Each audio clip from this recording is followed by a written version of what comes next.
Le deep work ou travail en profondeur, comme le décrit Cal Newport, est une activité professionnelle réalisée dans un état de concentration sans distraction qui pousse vos capacités cognitives à leur maximum.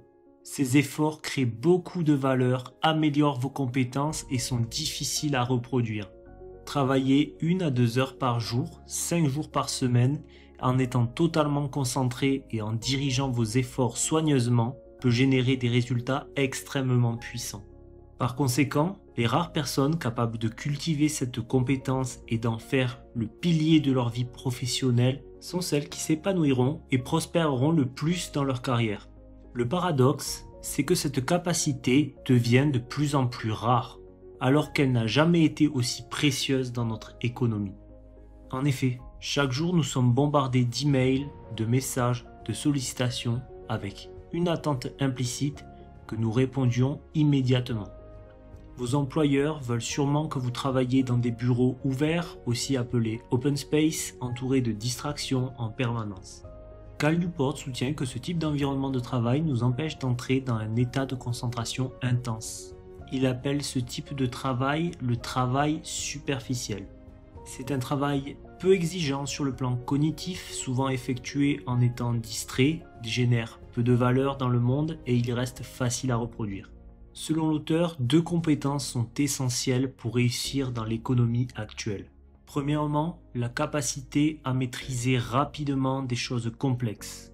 Et deuxièmement, la capacité de produire à un niveau élite à la fois en qualité et en rapidité. Mais pour apprendre des choses difficiles rapidement, il faut pouvoir se concentrer intensément sans être distrait. Si vous essayez par exemple d'apprendre la programmation tout en gardant Facebook ouvert, votre cerveau active trop de circuits en même temps et n'arrive plus à se focaliser efficacement. C'est ce qu'on appelle le résidu d'attention. Imaginons que vous soyez plongé dans une session de deep work. Par exemple, vous rédigez un article. Et voilà que, par réflexe, vous jetez un œil à votre boîte mail. Et vous apercevez quelques messages qui attendent une réponse. Même si vous retournez ensuite à votre tâche principale, vos capacités cognitives seront nettement diminuées. Pourquoi ? Eh bien car cette distraction rapide a laissé un résidu d'attention. Lorsque vous passez d'une tâche A à une tâche B, votre attention ne se transfère pas immédiatement. Même si vous terminez correctement la tâche A, une partie de votre attention reste encore bloquée dessus un petit moment. Pour atteindre un niveau de production optimal, vous devez donc travailler pendant de longues périodes en vous concentrant pleinement sur une seule tâche, sans aucune distraction. Pas d'email, pas de réseaux sociaux, pas de collègues qui vous demandent ce qu'ils devraient manger à midi. Heureusement, il existe un moyen d'intégrer le deep work dans votre quotidien et d'échapper aux distractions permanentes. Je vais vous donner quelques stratégies que vous pouvez mettre en place. La première stratégie, c'est que le moyen le plus simple de commencer à pratiquer le deep work, c'est d'en faire une habitude régulière. Mettez en place des routines et des rituels dans votre quotidien professionnel. Cela vous permettra de réduire l'effort de volonté nécessaire pour entrer dans un état de concentration profond sans interruption.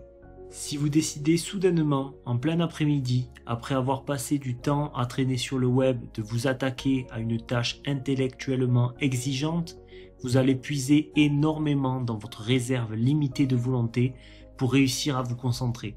Et dans la majorité des cas, ce genre de tentative va échouer. À l'inverse, si vous mettez en place des routines intelligentes, comme un créneau horaire précis, et un endroit calme réservé à vos sessions de deep work chaque jour, vous aurez besoin de beaucoup moins de volonté pour vous y mettre et pour rester concentré. Autrement dit, instaurer un rythme régulier vous évite de devoir décider à chaque fois si et quand vous allez vous y mettre. Pour un débutant, 1 heure par jour de concentration intense semble être un bon point de départ. Avec l'expérience, ce temps peut s'étendre jusqu'à 4 heures par jour. Enfin, le deep work est généralement plus efficace tôt le matin. En général, à ce moment-là, c'est-à-dire tôt le matin, vous serez à l'abri des distractions. Stratégie numéro 2, autorisez-vous à ne rien faire. Accorder régulièrement du repos à votre cerveau améliore la qualité de votre deep work. Donc quand vous travaillez, donnez tout, mais une fois la session terminée, arrêtez-vous vraiment. Un autre engagement clé pour réussir, c'est de mettre en place un rituel de clôture de la journée. Seule la certitude que vous avez réellement fini de travailler jusqu'au lendemain permet à votre cerveau de passer en mode repos et de commencer à se régénérer. Autrement dit, vouloir gratter encore un peu de productivité le soir peut en réalité nuire à votre efficacité du lendemain. À long terme, vous accomplirez moins que si vous aviez pris soin de bien vous déconnecter. Stratégie numéro 3, planifiez à l'avance les moments où vous naviguez sur le web et évitez de le faire en dehors de ces créneaux. Notez l'horaire de votre prochaine connexion sur un carnet et jusqu'à ce moment-là, aucune connexion au réseau n'est autorisée, même si c'est tentant. L'idée, c'est que nous prenons de plus en plus conscience que ces outils fragmentent notre attention et affaiblissent notre capacité à nous concentrer.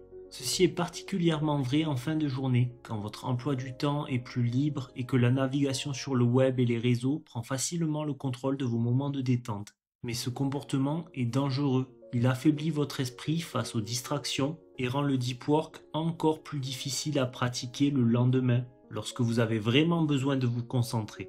En d'autres termes, pour vous détendre, ne tombez pas dans ce qui capte simplement votre attention sur le moment. Prenez plutôt le temps de réfléchir à l'avance à la manière dont vous voulez occuper votre temps libre. Merci d'avoir regardé cette vidéo, j'espère qu'elle vous a plu. N'oubliez pas de liker, de vous abonner et d'activer la cloche pour ne manquer aucune de mes prochaines vidéos. Devenez meilleur.